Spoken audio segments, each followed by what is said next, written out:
မဒီနေ့ sharing လုပ်ပေးခြင်းနဲ့အကြောင်းအရာကတော့မြန်မာကျောင်းသားတိုင်းမျှော်လင့်နေကြတဲ့ scholarship information တွေပဲဖြစ်ပါတယ်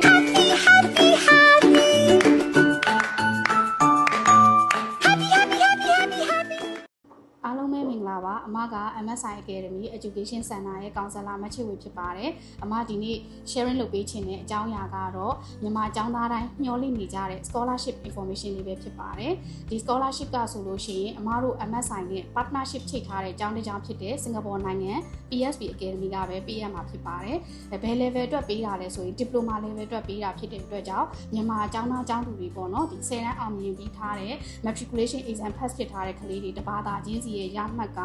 65%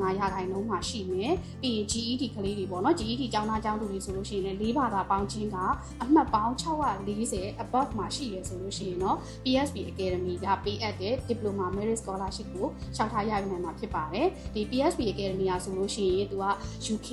New Zealand, Australia အစရှိတဲ့နိုင်ငံကြီးတွေနဲ့ partnership ချိတ်ထားတဲ့ကျောင်းတစ်ကျောင်းဖြစ်တဲ့အတွက်ကြောင့်မြန်မာကျောင်းသားကျောင်းသူတွေနဲ့ Singapore campus မှာတက်ပြီးတော့ UK ဘွဲတွေ New Zealand ဘွဲတွေ Australia ဘွဲတွေကိုရယူနိုင်မှာဖြစ်ပါတယ်ဒီ PSB Academy ကဆိုလို့ရှိရင်အမားတို့ MSI နဲ့ partnership ချိတ်ထားတာဖြစ်တဲ့အတွက်ကြောင့်ဒီလာမယ့် July intake အတွက်ကို Diploma Merit Scholarship တွေ